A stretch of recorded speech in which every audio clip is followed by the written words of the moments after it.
기도의 자리에서 이유 없이 눈물이 터져 나온 적이 있습니까? 특별히 슬픈 일이 있었던 것도 아니고 삶이 무너진 날도 아니었습니다. 평소와 다를 것 없는 예배, 늘 부르던 찬양, 익숙한 기도의 자세였는데 갑자기 가슴 깊은 곳에서 무언가가 차오르듯 올라와 목을 조이고 눈시울이 뜨거워지며 멈출 수 없는 눈물이 흘러내리는 순간 말입니다. 그 눈물 앞에서 우리는 종종 당황합니다. 내가 왜 이러지? 요즘 내가 너무 예민한가? 괜히 감정에 휘둘리는 건 아닐까 하며 스스로를 다그칩니다. 그리고 예배가 끝나면 아무 일 없었다는 듯 그 눈물을 잊어버립니다. 은혜를 받았나 보다 하고 넘기거나 나이가 들면 눈물이 많아진다며 대수롭지 않게 여깁니다. 그러나 만약 그 눈물이 단순한 감정의 분출이 아니라면 어떨까요? 만약 그 눈물 안에 우리가 미처 알지 못했던 깊은 영적 움직임이 담겨 있다면 어떨까요? 성경은 아주 낯설고도 놀라운 표현을 사용합니다.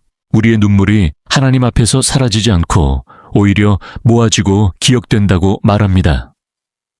우리는 흘리고 잊어버리지만 하나님은 흘려보내지 않으신다는 이야기입니다. 이 사실을 받아들이는 순간 기도 중에 흘린 눈물은 전혀 다른 의미를 갖게 됩니다. 그 눈물은 약함의 증거가 아니라 영혼이 다시 숨쉬기 시작했다는 신호일 수 있습니다. 사람은 살면서 마음을 단단히 굳힙니다.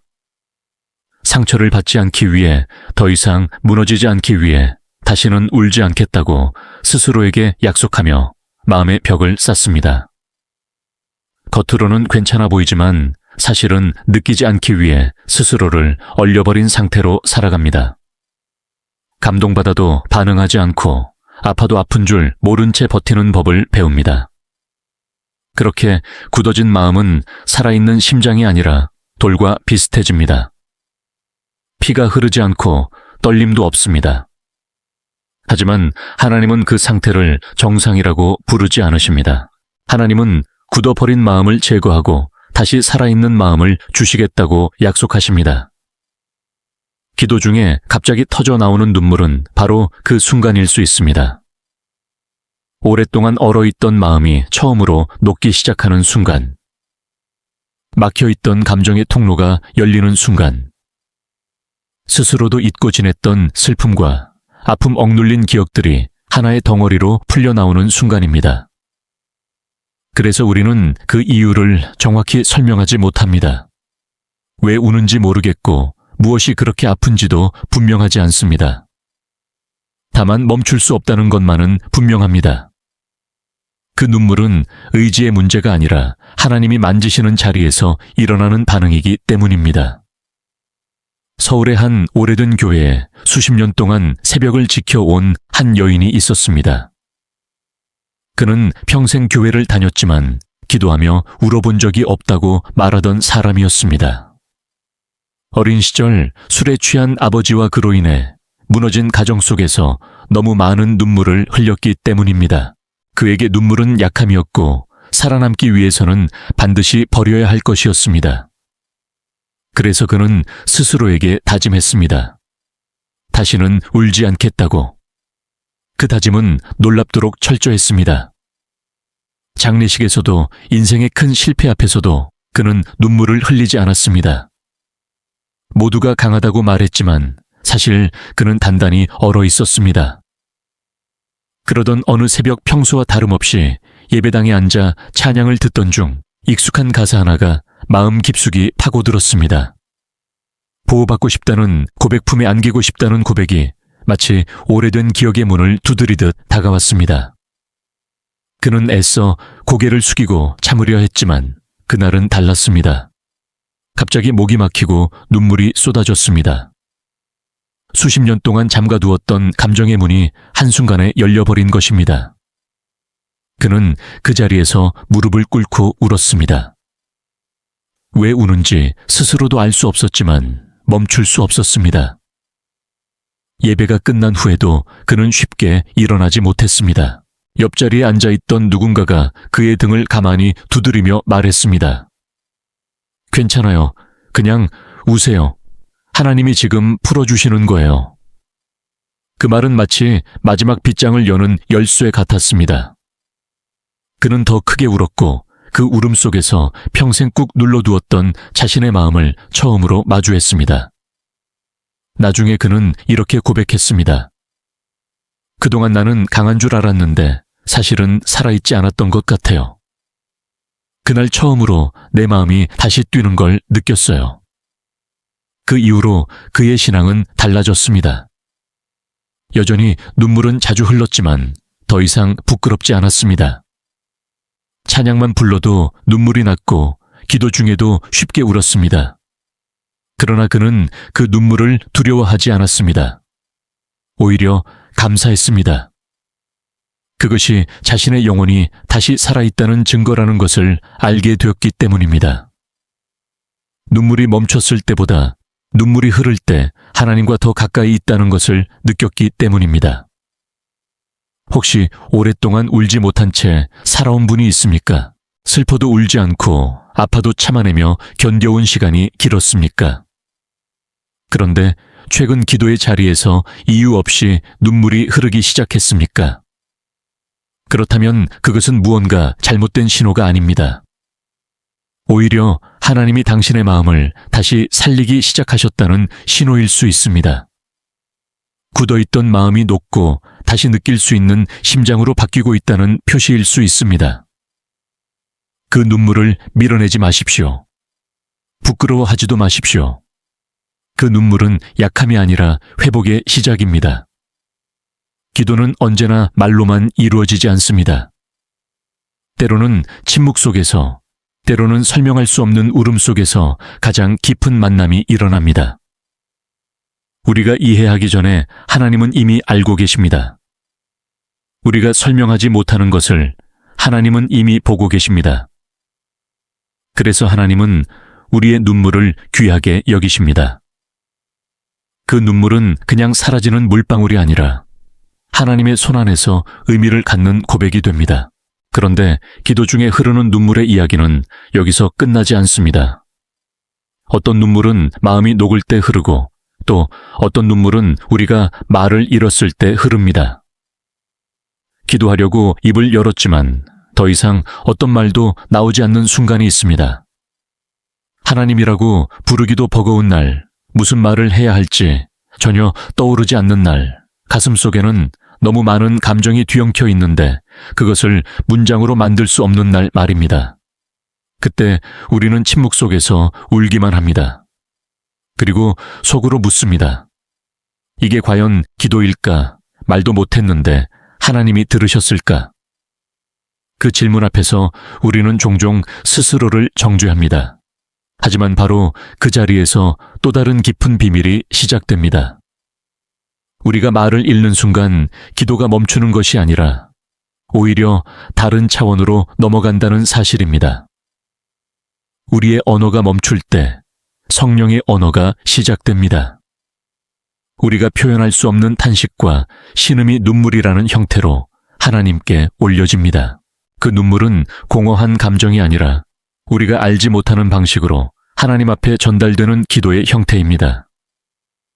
우리는 울고 있지만 그 안에서는 이미 누군가가 우리를 대신해 간구하고 있습니다. 이 이야기를 이해하게 되면 기도의 자리는 더 이상 두려운 곳이 아닙니다. 말이 잘 나오지 않아도 괜찮고 논리적으로 정리된 문장이 없어도 괜찮습니다. 눈물로 가득 찬 침묵조차 하나님 앞에서는 충분한 고백이 됩니다.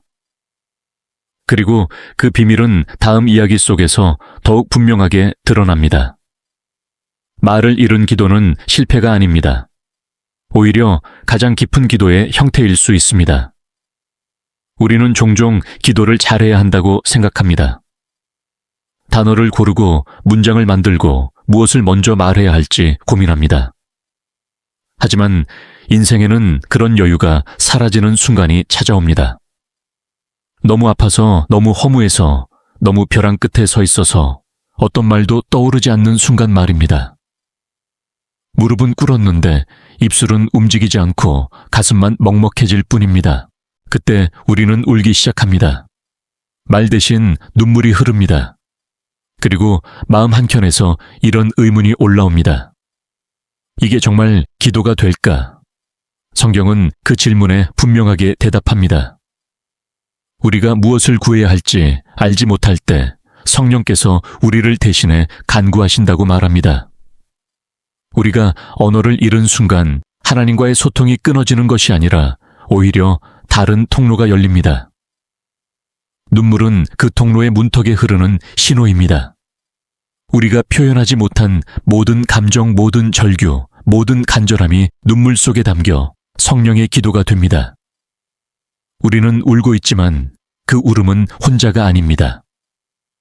경북의 한 작은 도시에서 평생을 성실히 살아온 한 여인이 있었습니다.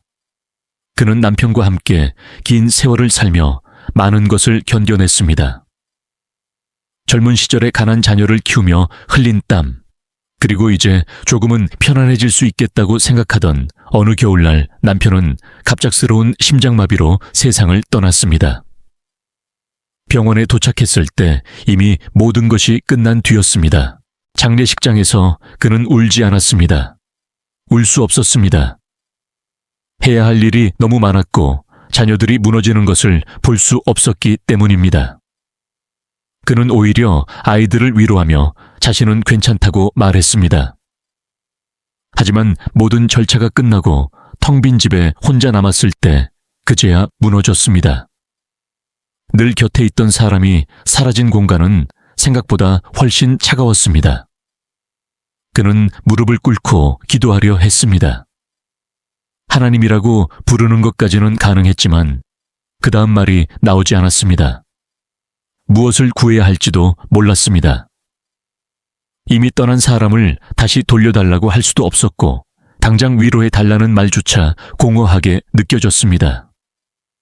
그래서 그는 그저 울었습니다. 그날 이후로 몇 달 동안 그의 기도는 늘 그랬습니다. 말은 없고 눈물만 있었습니다.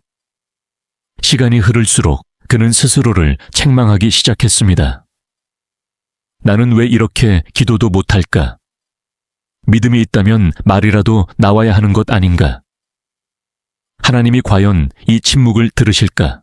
그러던 어느 새벽 늘 그렇듯 말없이 울고 있던 그에게 한 말씀이 마음에 떠올랐습니다.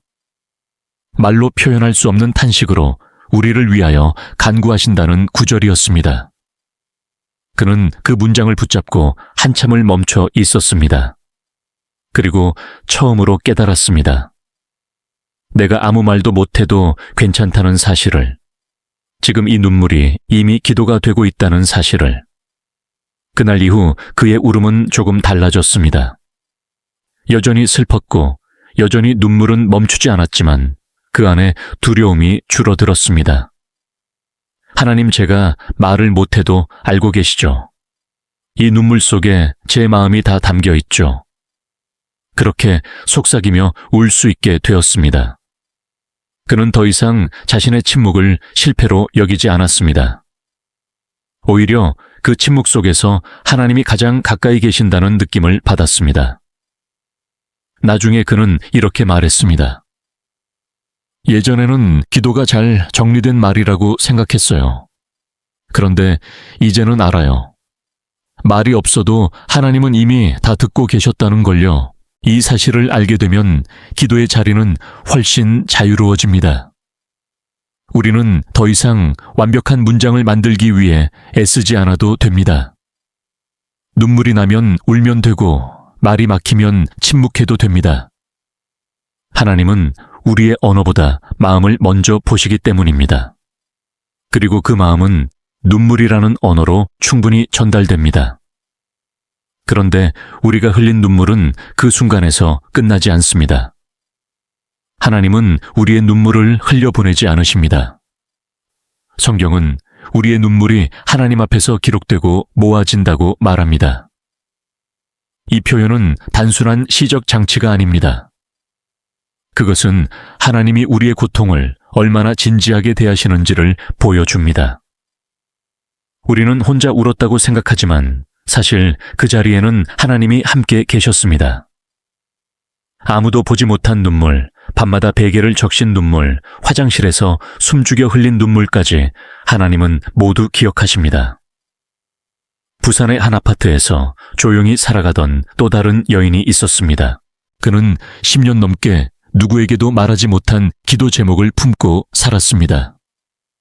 막내 아들이 인생의 밑바닥으로 내려가 있었기 때문입니다. 젊은 나이에 시작한 사업이 실패로 끝난 뒤 아들은 방 안에 틀어박혀 세상과 단절했습니다. 빚은 쌓여갔고 시간은 흘렀지만 아무것도 변하지 않았습니다. 어머니는 매일 새벽 집안이 깰까봐 소리도 내지 못한 채 거실에서 무릎을 꿇었습니다. 입술만 움직이며 아들의 이름을 불렀고 눈물은 소리 없이 흘렀습니다. 10년이라는 시간은 사람의 마음을 지치게 만듭니다. 그는 수없이 물었습니다. 하나님 정말 듣고 계신가요? 이렇게 오래 울었는데 왜 아무것도 달라지지 않나요? 이 눈물들이 다 헛된 건가요? 어느 날 유난히 지친 새벽에 그는 그렇게 울며 기도하다가 문득 한 문장이 마음에 떠올랐습니다. 나의 눈물을 병에 담아 달라는 고백이었습니다. 그 순간 그는 멈췄습니다. 병에 담긴다는 표현이 마음에 깊이 박혔습니다. 흘러 사라지는 것이 아니라 모아진다는 의미였습니다. 그는 그 자리에서 처음으로 기도의 방향이 바뀌는 것을 느꼈습니다. 더 이상 당장 응답해 달라고 매달리기보다 하나님이 이미 알고 계신다는 사실을 붙잡게 되었습니다.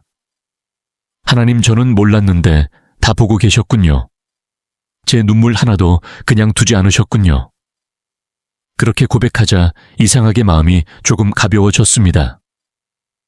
상황은 그대로였지만 혼자가 아니라는 확신이 생겼습니다. 그 이후로도 아들의 문제는 하루아침에 해결되지 않았습니다. 그러나 그는 더 이상 절망 속에서 울지 않았습니다. 하나님이 기억하고 계신 눈물이라는 믿음 속에서 울었습니다. 그리고 어느 해 정말 예상하지 못한 순간에 변화가 찾아왔습니다. 오랫동안 방에서 나오지 않던 아들이 어느 날 문을 열고 나왔습니다. 아주 작은 변화였지만 어머니에게는 기적과 같았습니다. 완전한 회복은 아니었지만 함께 밥을 먹고 함께 산책을 하며 다시 대화를 나눌 수 있게 되었습니다. 그는 그때 이렇게 말했습니다. 10년 동안 울었던 눈물이 그제야 싹을 틔운 것 같았어요. 하나님이 다 모아 두셨다가 때가 되니까 보여주신 거죠. 이 이야기는 우리에게 중요한 사실을 알려줍니다. 눈물은 낭비되지 않습니다. 우리가 보기에는 아무 변화도 없는 시간처럼 보여도 그 눈물은 이미 씨앗처럼 심겨져 있습니다. 땅 위에서는 아무 일도 일어나지 않는 것처럼 보여도 땅 속에서는 자라고 있습니다. 때가 되면 반드시 그 씨앗은 모습을 드러냅니다.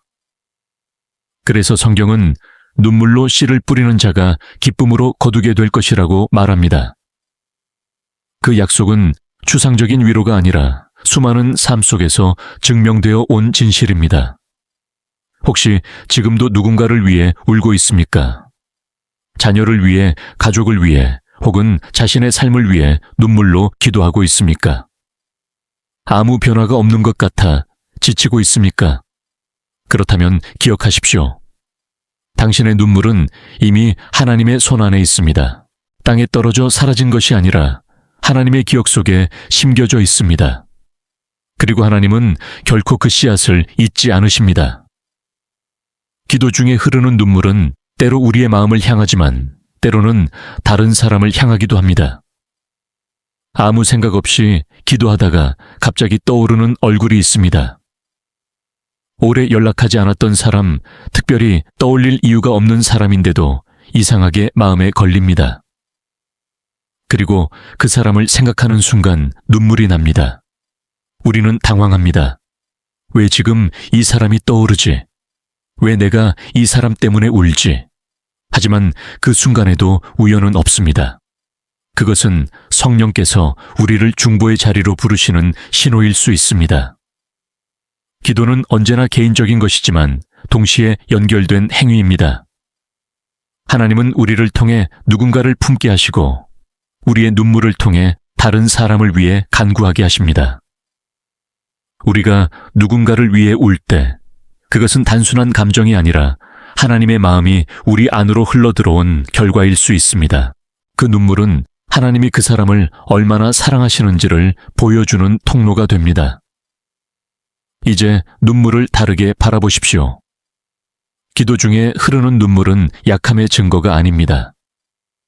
그것은 하나님이 일하고 계신 흔적입니다. 말이 멈춘 자리에서, 침묵이 깊어진 자리에서 눈물은 새로운 언어가 됩니다. 그리고 그 언어는 하나님께 가장 직접적으로 닿습니다. 이 사실을 마음에 품고 다음 이야기를 들을 준비를 하십시오. 아직 눈물의 비밀은 끝나지 않았습니다. 기도의 자리에서 흘리는 눈물은 때로 우리 자신을 넘어 다른 누군가를 향해 흐르기도 합니다. 아무런 예고도 없이 생각조차 하지 않던 사람이 마음에 떠오르는 순간이 있습니다. 그 사람의 얼굴, 목소리 혹은 아주 짧은 장면 하나가 번개처럼 스쳐 지나갑니다. 우리는 당황합니다. 왜 지금 이 사람이 떠오르지? 특별한 이유도 없고 최근에 연락한 적도 없는데 말입니다. 그런데 이상하게도 그 순간 가슴이 저려오고 눈물이 맺힙니다. 그리고 우리는 그 사람을 위해 기도하기 시작합니다. 이 경험은 결코 우연이 아닙니다. 기도는 단순히 우리의 필요를 나열하는 시간이 아닙니다. 기도는 하나님의 마음이 우리의 마음과 만나는 자리입니다. 성령은 홀로 일하지 않으시고 우리를 통해 일하십니다. 어떤 사람을 떠올리게 하시고 그 사람을 향한 하나님의 마음을 우리 안에 심어주십니다. 그 마음이 너무 무거워서, 너무 절실해서 우리는 울게 됩니다. 그 눈물은 우리의 감정이 아니라 하나님의 마음이 우리 안에서 흘러나온 결과일 수 있습니다. 인천의 한 동네에서 수십 년 동안 새벽을 지켜온 한 노인이 있었습니다. 그는 비가 오나 눈이 오나 거의 빠짐없이 예배당으로 향했습니다. 그에게 새벽 기도는 숨 쉬는 것처럼 자연스러운 일이었습니다. 어느 날도 평소처럼 기도하고 있었는데 갑자기 며느리의 얼굴이 떠올랐습니다. 특별히 갈등이 있는 사이도 아니었고 그날 아침에 무슨 일이 있었다는 이야기를 들은 것도 아니었습니다. 그런데 그 얼굴이 마음에서 떠나지 않았습니다. 그리고 이유 없이 눈물이 흘렀습니다. 그는 스스로에게 물었습니다. 내가 왜 이러지? 며느리에게 무슨 일이 있나? 하지만 알 수 있는 것은 아무것도 없었습니다. 그럼에도 그는 그 사람의 이름을 부르며 기도했습니다. 하나님, 이유는 모르겠지만 지켜주세요. 오늘 하루도 붙들어 주세요. 그렇게 기도를 마치고 집으로 돌아왔습니다. 그런데 아침이 차에 지나기도 전에 전화가 걸려왔습니다. 며느리가 출근길에 교통사고를 당했다는 소식이었습니다. 큰 사고였지만 놀랍게도 크게 다치지 않았습니다. 차는 형체를 알아볼 수 없을 정도였지만 사람은 거의 무사했습니다. 그는 병원 복도에서 주저앉아 울었습니다. 새벽에 흘린 그 눈물이 어떤 의미였는지 그제야 깨달았기 때문입니다. 성령이 이미 알고 계셨고 기도를 요청하셨던 것입니다. 그는 나중에 이렇게 말했습니다. 그날 내가 그냥 지나쳤다면, 그냥 이상한 감정이라고 무시했다면 어떻게 됐을지 지금도 생각하면 몸이 떨립니다. 그 이후로 그는 기도 중에 누군가가 떠오르면 절대 가볍게 넘기지 않게 되었습니다. 그것이 하나님의 부르심일 수 있다는 것을 알게 되었기 때문입니다. 이런 경험은 우리에게 중요한 질문을 던집니다. 우리는 기도 중에 떠오르는 마음들을 얼마나 진지하게 받아들이고 있을까요? 바쁘다는 이유로 별일 아니겠지 하며 흘려보낸 적은 없었을까요? 누군가를 위해 흘린 눈물은 어쩌면 그 사람의 인생에서 아주 결정적인 순간을 지키는 역할을 했을지도 모릅니다. 우리는 그 결과를 알지 못할 때가 더 많습니다. 하지만 하나님은 알고 계십니다. 그리고 그 눈물을 사용하십니다. 눈물의 또 다른 깊은 역할은 우리 안에 오랫동안 숨겨두었던 것을 드러낼 때 나타납니다. 기도하다 보면 갑자기 과거의 한 장면이 떠오를 때가 있습니다. 이미 잊었다고 생각했던 일, 다시는 꺼내고 싶지 않았던 기억, 아무에게도 말하지 못하고 마음속에 묻어두었던 장면입니다. 그 기억은 갑자기 선명해지고 가슴이 조여오며 눈물이 터집니다. 그 눈물에는 부끄러움과 후회 그리고 두려움이 섞여 있습니다. 우리는 그 순간을 피하고 싶어 합니다. 왜 지금 이게 떠오르지? 이제 와서 무슨 소용이 있지? 하지만 바로 그때 하나님은 우리를 정죄하기 위해서가 아니라 자유롭게 하기 위해 그 기억을 꺼내십니다. 우리는 흔히 죄를 숨기는 것이 안전하다고 생각합니다. 아무도 모르면 괜찮고 오래된 일이면 덮어도 된다고 스스로를 설득합니다. 하지만 숨겨진 죄는 사라지지 않습니다. 그것은 마음 한구석에 남아 우리의 기쁨과 자유를 조금씩 갉아먹습니다. 기도 중에 눈물과 함께 떠오르는 그 기억은 하나님이 우리를 정죄하려는 신호가 아니라 치유하려는 초대입니다. 숨기지 말고 꺼내놓으라는 초대입니다. 대전의 한 지역에 살던 한 여인은 수십 년 동안 마음속의 가시처럼 박혀있던 기억을 안고 살아왔습니다. 젊은 시절 시어머니와의 관계는 늘 힘들었고 어느 날 병상에 누워 계신 시어머니를 보며 순간적으로 떠올렸던 어두운 생각이 있었습니다. 그는 그 생각이 너무 무서워서 그날 이후 그 기억을 깊숙이 묻어 두었습니다. 아무에게도 말하지 않았고 스스로도 애써 잊으려 했습니다. 하지만 완전히 사라지지는 않았습니다. 마음이 힘들 때마다, 기도하려 할 때마다 그 기억은 그림자처럼 따라다녔습니다. 어느 새벽 그는 기도 중에 갑자기 그 장면이 떠올랐습니다. 수십 년 동안 덮어두었던 기억이었습니다. 그는 얼굴을 감싸쥐고 울었습니다. 하나님 앞에서 처음으로 그 생각을 인정했습니다. 변명하지 않고 포장하지 않고 그대로 꺼내놓았습니다. 그 눈물은 후회의 눈물이었지만 동시에 놓아버리는 눈물이었습니다. 한참을 울고 난 뒤 그는 설명할 수 없는 가벼움을 느꼈습니다. 오랫동안 짓누르던 무게가 사라진 것 같았습니다. 그는 집으로 돌아오는 길에 하늘을 올려다보며 중얼거렸습니다. 이제 정말 자유로워진 것 같아요. 이 경험은 많은 것을 말해줍니다.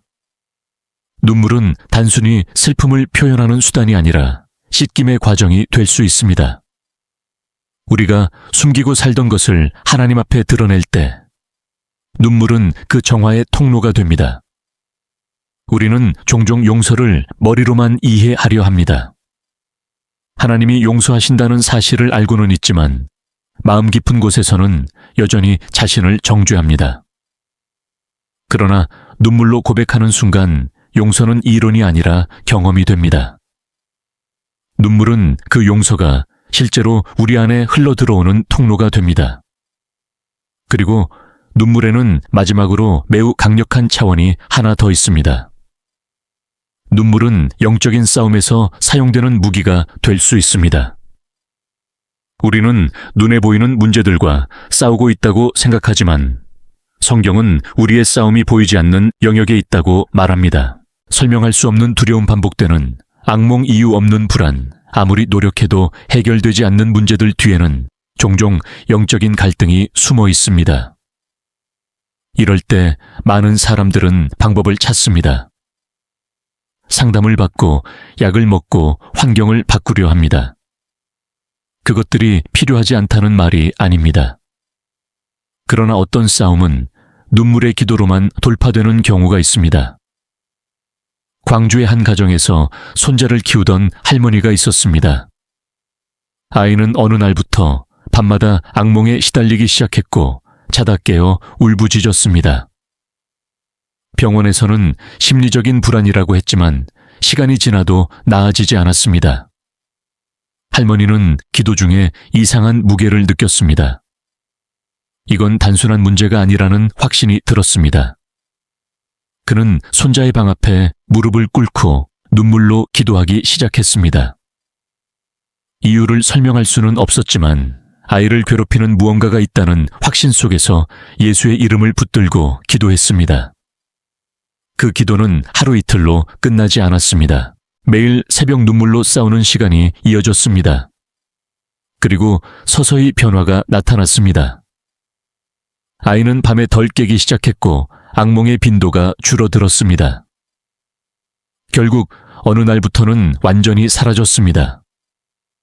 아이는 다시 웃기 시작했고 밤을 평안히 보낼 수 있게 되었습니다. 할머니는 그 변화를 보며 말했습니다. 이건 눈물의 기도였어요. 다른 건 안 됐는데 이건 됐어요. 이 이야기는 눈물이 가진 힘을 다시 생각하게 합니다. 눈물은 약자의 상징이 아니라 전심으로 하나님께 매달리는 사람의 표식입니다. 형식적인 기도에는 없는 힘이 눈물의 기도에는 있습니다. 그것은 우리의 마음이 완전히 하나님께 열려 있다는 증거이기 때문입니다. 하나님은 그런 기도를 가볍게 여기지 않으십니다. 오히려 가장 깊이 응답하십니다. 이제 우리는 기도 중에 흐르는 눈물을 다른 눈으로 보게 됩니다. 그것은 마음이 녹을 때 흐르고 말을 잃을 때 흐르며 하나님이 기억하실 때 의미를 갖고 씨앗처럼 심겨 열매를 맺고 누군가를 위한 중보가 되며 숨겨진 것을 씻어내고 영적 싸움에서 사용되는 무기가 됩니다. 이 모든 것이 하나의 눈물 안에 담길 수 있다는 사실은 놀랍습니다. 앞으로 기도하다가 눈물이 흐를 때 스스로를 의심하지 마십시오. 그 눈물은 헛되지 않습니다. 하나님은 이미 그 눈물을 보고 계시고 사용하고 계십니다. 그리고 그 이야기는 아직 끝나지 않았습니다. 마지막으로 이 눈물들이 우리 삶 전체를 어떻게 변화시키는지 그 결론을 함께 바라보려 합니다. 기도의 자리에서 흘린 눈물은 결국 우리 삶 전체를 다시 바라보게 만듭니다. 이전에는 그저 참아야 할 감정 감추어야 할 약함으로 여겼던 눈물이 어느 순간부터 전혀 다른 의미를 갖기 시작합니다. 그 눈물은 하나님 앞에서 부끄러운 것이 아니라 오히려 가장 정직한 고백이라는 사실을 깨닫게 됩니다. 우리는 강해 보이기 위해 울음을 삼켜왔지만 하나님 앞에서는 강함보다 진실함이 더 중요하다는 것을 배우게 됩니다. 눈물은 그 진실함이 가장 분명하게 드러나는 순간입니다. 이제 기도 중에 눈물이 흐를 때 우리는 더 이상 스스로를 다그치지 않습니다. 왜 이렇게 감정적이냐고 묻지 않습니다. 대신 이렇게 고백하게 됩니다. 하나님, 지금 제 안에서 무언가가 움직이고 있군요. 제 마음이, 제 영혼이 다시 반응하고 있군요. 그 고백과 함께 우리는 이전보다 훨씬 부드러워진 자신을 발견합니다. 사람들 앞에서는 여전히 단단해 보일지 모르지만 하나님 앞에서는 더 이상 돌처럼 굳어있지 않습니다. 아픔을 느끼고 사랑을 느끼고 누군가의 고통에 공감할 수 있는 살아있는 마음을 되찾게 됩니다. 눈물은 우리를 변화시키는 데서 멈추지 않습니다. 그것은 관계를 바꾸고 가정을 바꾸고 때로는 한 사람의 인생 방향을 바꾸는 씨앗이 됩니다. 눈물로 드린 기도는 눈에 보이지 않는 곳에서 자라나 우리가 예상하지 못한 순간에 열매를 맺습니다. 우리가 보지 못하는 동안에도 하나님은 일하고 계십니다. 우리는 결과를 당장 보지 못해도 하나님은 과정을 놓치지 않으십니다. 그래서 성경은 눈물로 씨를 뿌리는 자가 반드시 기쁨으로 거두게 될 것이라고 말합니다. 그 약속에는 단서가 없습니다. 시간이 걸릴 수는 있지만 헛되지는 않다는 뜻입니다. 기도 중에 흘린 눈물이 누군가를 위한 중보가 되었을 때 우리는 자신이 얼마나 작은 존재인지 다시 느끼게 됩니다. 그러나 동시에 하나님께서 그 작은 존재를 얼마나 귀하게 사용하시는지도 알게 됩니다. 우리가 흘린 눈물 하나가 누군가의 위기를 넘기는 방패가 되었을지도 모릅니다.